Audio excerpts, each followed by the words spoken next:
जोरदार नारा लगाएंगे, भारत माता की वंदे वंदे। मन प्यासीन इस क्षेत्र के हमारे लोकप्रिय प्रत्याशी भाई तरुण यादव जी, विधानसभा के अध्यक्ष पूनम यादव जी, संगठन मंत्री केशव चौहान जी, वार्ड के अध्यक्ष दीपचंद जी, अनिल वैद्य जी, बलराम जी, संजय पराशर जी, अंतिम गहलोत जी, प्रीति जी, मुकेश जी, चौकराज जी, धर्मवीर जी, मीना जी, शगुन राव, संजय पांडे, हरिओम, नवीन जी, यशपाल जी, परमवीर जी, धर्मवीर जी, सोमवीर डागर जी, रमेश भाई, मैं अपने एक एक पदाधिकारी, एक एक कार्यकर्ता का हृदय की गहराइयों से स्वागत करता हूं, अभिनंदन करता हूं। यहां पर कुछ और हमारे प्रतिष्ठित साथी मौजूद हैं, श्री करतार सिंह जी, करार सिंह जी, छत्तर सिंह जी, राजपाल जी, प्रेम सिंह लांबा, सुरेंद्र जी, राजकुमार जी, गंगाराम जी, कौशल ठेकेदार जी, इंद्रजीत जी, दयाचंद जी, गुलाब पहलवान, जयप्रकाश, ईश्वर सिंह जी, संजय प्रधान, सतीश गुप्ता, सबका मैं हृदय की गहराइयों से स्वागत करता हूं। अभी यहां पर जब मैं आया, संजय भाई कार्यक्रम का संचालन कर रहे हैं, हमारी एक बहन यहां पर भी बोल रही थी, और आम आदमी पार्टी की ये सबसे बड़ी खूबसूरती है कि इस पार्टी के कार्यकर्ता उनके मन में, दिल में जो भी बात होती है बेबाकी से कहते हैं, लेकिन चुनाव के वक्त पार्टी का झंडा उठा के पार्टी के साथ चलते हैं। और मैं ऐसा मानता हूं कि यह होना भी चाहिए। अगर आप परिवार में हैं, किसी बात से आपके मन में गुस्सा है, नाराजगी है, तो उसका प्रदर्शन जरूर होना चाहिए। लेकिन अगर पड़ोसी आपके ऊपर हमला करे तो सारे परिवार को इकट्ठा होकर उसका जवाब देना चाहिए। और आम आदमी पार्टी के कार्यकर्ताओं ने हमेशा यह किया है मेरे भाइयों। मुझे याद है जब हमने एक पार्टी बनाई थी, लोग हमारे ऊपर हंसते थे, मजाक उड़ाते थे, कहते थे केजरीवाल ये क्या राजनीति करेगा, इसकी तो राजनीति खत्म हो जाएगी। अच्छा है, ये राजनीतिक दल इसने बना लिया है, इनकी जमानतें जब्त हो जाएंगी। एक नेता अब इस दुनिया में नहीं है, पूरे सम्मान के साथ मैं उनके बारे में बताना चाहता हूं। भारतीय जनता पार्टी के उस नेता ने कहा था 13 के चुनाव में 6 सीट आ गई तो राजनीति से संन्यास ले लूंगा, और पहले ही चुनाव में 28 सीटें आम आदमी पार्टी की आई और आम आदमी पार्टी का परचम दिल्ली के अंदर लहराया। दूसरा चुनाव है 15 का, 49 दिन में केजरीवाल जी ने इस्तीफा दे दिया। हमारे कार्यकर्ता घरों में प्रचार करने के लिए जाते थे, लोग अपमानित करते थे, कहते थे केजरीवाल तो भाग गए, उनको तो हमने जिताया था। एक एक कार्यकर्ता ने घर घर पे जाके माफी मांगी लोगों से और कहा इस बार हमारा नारा है 5 साल केजरीवाल। और भारत के इतिहास में सबसे बड़ा जनादेश 2015 के चुनाव में आया। आजादी के बाद से लेकर आज तक किसी पार्टी को इतना समर्थन नहीं मिला। 70 में से 67 सीटें आम आदमी पार्टी की आई। और आपको याद होगा उस वक्त 2014 में भारत के प्रधानमंत्री पूरे देश का चुनाव जीत के आए थे, झारखंड जीत के आए थे, हरियाणा जीत के आए थे, महाराष्ट्र जीत के आए थे, अहंकार से लबरेज नरेंद्र मोदी जी ने इसी रामलीला के मैदान में कहा था, ये केजरीवाल तो नक्सलवादी है, इसको जंगल में भेज देना चाहिए। अरे ये तो बदनसीब है, मैं नसीब वाला हूं, मुझको वोट दे दो, इसको जंगल में भेज दो। मैंने उसी दिन कहा था, नरेंद्र मोदी जी ये लोकतंत्र है, जमहूरियत है, डेमोक्रेसी है, यहां जनता नसीब बनाती है, जनता नसीब बिगाड़ती है। और दिल्ली के लोगों ने 67 सीटें देके केजरीवाल जी को विधानसभा में भेजा और 3 सीट देके भारतीय जनता पार्टी को जंगल में भेजने का काम किया। अहंकार को तोड़ा दिल्ली की जनता ने। और उसके बाद भी बीजेपी के लोग सुधरे नहीं। 2020 में जब चुनाव की शुरुआत करने गए केजरीवाल जी, लोग चुनाव प्रचार में जाते हैं, हिंदू मुसलमान के नाम पे वोट मांगते हैं, जाति धर्म के नाम पे वोट मांगते हैं, लेकिन केजरीवाल जी ने अपने चुनाव प्रचार की शुरुआत की तो कहा 5 साल काम किया है तभी वोट देना, काम नहीं किया है तो वोट मत देना। बताइए हिंदुस्तान की राजनीति का एक नेता जो इतने साहस के साथ ये बात कह सके। वो काम अरविंद केजरीवाल ने किया और 62 सीटें 2020 में आई। तब बीजेपी को लग गया ये पार्टी तो जाने वाली नहीं है, इसके तो कार्यकर्ता इतने मजबूत हैं, सब इकट्ठे हो जाते हैं, लाठियां चलती है तो इकट्ठे, जेल जाना है तो इकट्ठे, पुलिस से लड़ना है तो इकट्ठे, प्रशासन से लड़ना है तो इकट्ठे, बीजेपी से लड़ना है तो इकट्ठे, मोदी को ललकारना है तो इकट्ठे, संसद में इकट्ठे, सड़क पे इकट्ठे। तो बोले इनको जेल भेजो, बोले सुधरने वाले नहीं, इनको तो जेल भेजो। तो पहले सत्येंद्र जैन को पकड़ के जेल में डाला, फिर मनीष सिसोदिया को पकड़ के जेल में डाला, फिर मुझे पकड़ के जेल में डाला, फिर केजरीवाल जी को पकड़ के जेल में डाला। लेकिन मेरे भाइयों और दोस्तों, मैं आपको बताना चाहता हूं, हम लोग जेल में जरूर थे, लेकिन जब जेल के अंदर टीवी पर देखते थे कि बाहर हमारा कार्यकर्ता भारत माता की जय और आम आदमी पार्टी की जिंदाबाद और केजरीवाल की जिंदाबाद लगा के लड़ रहा है, तो हमारा भी सीना चौड़ा हो जाता था। हमें भी लगता था कि नरेंद्र मोदी से भी लड़ना है, भारतीय जनता पार्टी से लड़ना है। हमें भी लगता था इनसे झुकना नहीं है, इनसे 2-2-4 करना है। और पूरे मजबूत संकल्प के साथ हम लोग जेल से बाहर आए हैं और आपके सामने कहना चाहते हैं, आपके दम के ऊपर आपके साथ मिलकर फिर से इस बार दिल्ली में इनको हराने का काम करेंगे। तैयार हो ना? तैयार हो?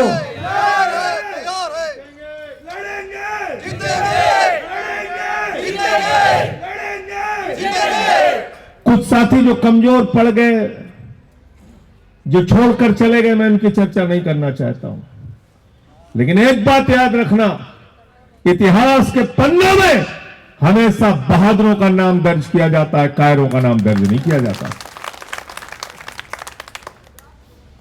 गलत तो नहीं कह रहा हूं? गलत तो नहीं कह रहा हूं? देश की संसद के अंदर अभी सत्र चल रहा था। पार्लियामेंट में एक तरफ भाजपा के 120 लोग थे, चीख रहे थे, चिल्ला रहे थे, एक तरफ आपका भाई अकेले बोल रहा था। तो कहने लगे कि यहां बांग्लादेशी आ गए हैं। तो मैंने कहा कि यहां पे बराक ओबामा की सरकार चल रही है, बाइडेन की सरकार चल रही है, ट्रंप की सरकार चल रही है। अरे 10 साल से नरेंद्र मोदी जी की सरकार चल रही है, अमित शाह की सरकार चल रही है। अगर दिल्ली में बांग्लादेशी त्रिपुरा पार करके, आसाम पार करके, बंगाल पार करके, झारखंड पार करके, बिहार पार करके, यूपी पार करके दिल्ली आ गए तो तुमको चुल्लू भर पानी लेके नाक रगड़ लेना चाहिए। बताओ गलत कह रहा हूं कि सही कह रहा हूं? हमारा शहर कैसा हो संजय भैया जैसा हो, हमारा शहर कैसा हो संजय भैया जैसा हो। बताओ, सरकार चल रही है महामानव की, कहते हैं हम महामानव हैं, कहते हैं हम इंसान है नहीं, हम तो अवतार हैं, भगवान है। तो तुम नरेंद्र मोदी देश के प्रधानमंत्री 10 साल से तुम बने हुए हो और कह रहे दिल्ली में बांग्लादेशी आ गए, तो घास छील रहे थे 10 साल से क्या? चुनाव में बांग्लादेशी तुमको याद आ रहे हैं? क्यों नहीं लगाया बांग्लादेशियों को? क्यों नहीं लगाया रोहिंग्या को? मैं कहना चाहता हूं, एक भी बांग्लादेशी और रोहिंग्या अवैध तरीके से अगर दिल्ली में है तो उसके लिए अमित शाह को अपने पद से इस्तीफा देना चाहिए। उनको मंत्री के पद पर रहने का अधिकार नहीं है। अमित शाह इस्तीफा दो, इस्तीफा दो, इस्तीफा दो, अमित शाह इस्तीफा दो, इस्तीफा दो, इस्तीफा दो, अमित शाह इस्तीफा दो, इस्तीफा दो। ड्रामे कर रहे हो। भारतीय जनता पार्टी का राष्ट्रीय अध्यक्ष जेपी नड्डा संसद के अंदर खड़ा होकर कहता है हम तो रोहिंग्या का नाम कटवा रहे हैं। रोहिंग्या जितने मिले, बांग्लादेशी जितने मिले, उनका नाम मत कटवाओ, सिर्फ उनका नाम तो कटवाओ ही कटवाओ, उनको वापस बांग्लादेश भेजो। अगर यहां दिखे तो फिर इस्तीफा तुमको देना पड़ेगा, हम लोग छोड़ने वाले नहीं है। लेकिन बांग्लादेशी बोल के हमारे पूर्वांचल के भाइयों का नाम कटवाओगे? मैंने नाम पढ़ा राम सिंह, मैंने नाम पढ़ा राम, मैंने नाम पढ़ा छोटे लाल वर्मा, ये बांग्लादेशी है। सरोज शेरावत का भी वोट कटा। बताओ, सरोज शेरावत जाट है ना? अब जाट को कह रहे हैं बांग्लादेशी है। बांग्लादेशी बताओ, सरोज शेरावत का नाम कट गया, कह रहे हैं बांग्लादेशी है। मैंने एक टीवी चैनल में पूछा इससे मनोज तिवारी से, मैंने कहा भाई किसका कटवा रहे? बोले नहीं, सिर्फ रोहिंग्या का कटवा रहे हैं, बांग्लादेशी का कटवा रहे हैं। जब मैंने नाम पढ़ा तो मैदान छोड़ के भाग गए लोग। तो सरोज शेरावत जो जाट समाज में जन्मी वो बांग्लादेशी है। हमारे राम सिंह, छोटे लाल वर्मा ये बांग्लादेशी है? मिश्रा, पांडे, दुबे सबका नाम कटवा रहे हो।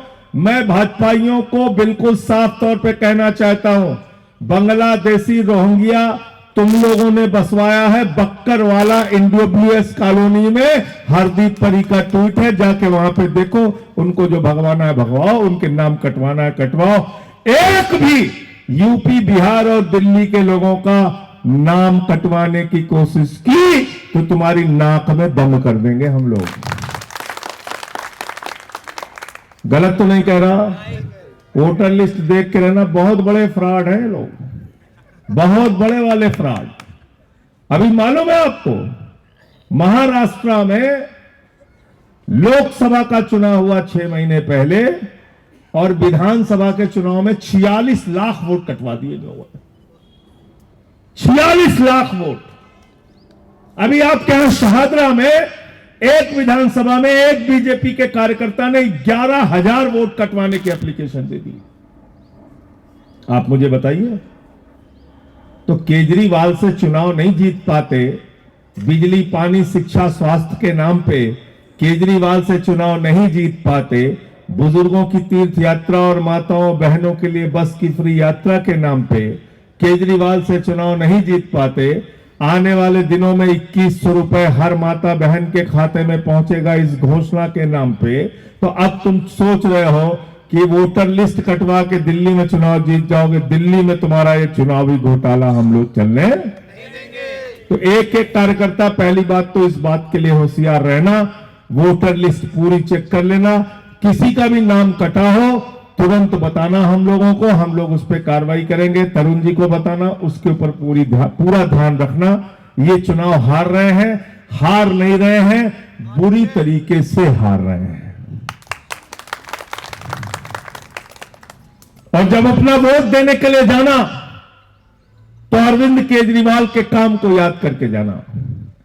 जब केजरीवाल साहब मुख्यमंत्री बने दिल्ली के अंदर, टाट पट्टी पर बच्चे बैठ के पढ़ते थे सरकारी स्कूलों में। मेरे भाइयों, मकड़ी के जाले लगे रहते थे। बच्चों के लिए टॉयलेट का इंतजाम नहीं होता था सरकारी स्कूलों में। आज उन्हीं सरकारी स्कूलों को अरविंद केजरीवाल ने आपके बच्चों की पढ़ाई के लिए एयर कंडीशन कमरे बनवाए हैं, एथलीट के ग्राउंड बनवाए हैं, हॉकी के ग्राउंड बनवाए हैं। अमेरिका के राष्ट्रपति ट्रंप की पत्नी हिंदुस्तान आई, मोदी जी ने कहा गुजरात का स्कूल देख लो, उसने कहा नहीं देखना। बोले हरियाणा का देख लो, उसने कहा नहीं देखना। बोले मध्य प्रदेश का देख लो, उसने कहा नहीं देखना। बोले योगी बाबा का देख लो, बोले बिल्कुल नहीं देखना। तो बोले देखना क्या है? तो कहने लगे हमें केजरीवाल का सरकारी स्कूल देखना है। पहले लोग कहते थे अमेरिका से सीखो, अमेरिका से सीखो, अमेरिका से सीखो।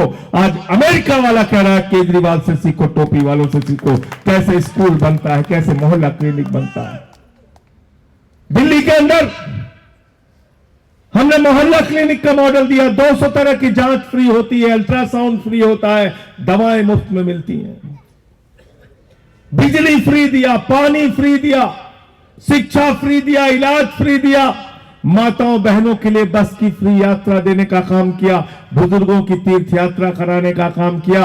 और अब 7वीं रेवड़ी आ रही है, और वो 7वीं रेवड़ी है 2100 रुपए हर माता बहन के खाते में हर महीने पहुंचेगा। एक परिवार में 5 महिलाएं हैं तो 10,500 रुपए हर महीने माताओं बहनों के खाते में उस परिवार के अंदर पहुंचेगा। तो इसका रजिस्ट्रेशन आज से शुरू हो गया, अनाउंसमेंट कर दिया केजरीवाल जी ने।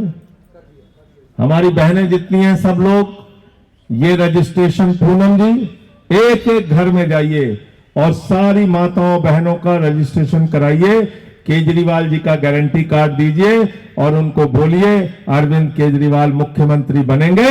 हर खाते में हर माता बहन बेटी के खाते में 2100 रुपए हर महीने आपको मिलेगा। ये ऐलान है और इसको हम लोग पूरा करके दिखाएंगे। भैया एक रेवड़ी और बाकी है 60 साल से ऊपर। और बता रहा हूं, छोड़ नहीं रहा हूं, संजीवनी की रेवड़ी 8वीं रेवड़ी। आप जानते हैं हमारे समाज में बहुत सारी ऐसी घटनाएं देखने को मिलती हैं। मैं सबकी बात नहीं कर रहा हूं, लेकिन बहुत सारी ऐसी घटनाएं देखने को मिलती हैं। पिता बुजुर्ग हो गया, 60 साल से ऊपर हो गया, 60 साल तक उसने परिश्रम किया, मेहनत किया, अपने परिवार को पाला पोसा बड़ा किया, बच्चों को पढ़ाया, नौकरी लगवाया, लेकिन जब वो बुजुर्ग हो जाते हैं तो कोई भी इंश्योरेंस कंपनी उनके हेल्थ का इंश्योरेंस करने को तैयार नहीं होती। कहते नहीं 60 साल के ऊपर तो हम इनके स्वास्थ्य के लिए इंश्योरेंस नहीं करेंगे, कहते नहीं हम इनका इलाज नहीं करवा पाएंगे। दिल्ली के मुख्यमंत्री बनने के बाद केजरीवाल की गारंटी है संजीवनी योजना। 60 साल के ऊपर के जितने भी बुजुर्ग होंगे उनके इलाज में 1 लाख खर्च हो या 50 लाख खर्च हो, दिल्ली की सरकार उसको पूरा करेगी। यह संजीवनी योजना है 8वीं रेवड़ी की। तो इसलिए साथियों और दोस्तों, मुद्दों के ऊपर चुनाव लड़ना है।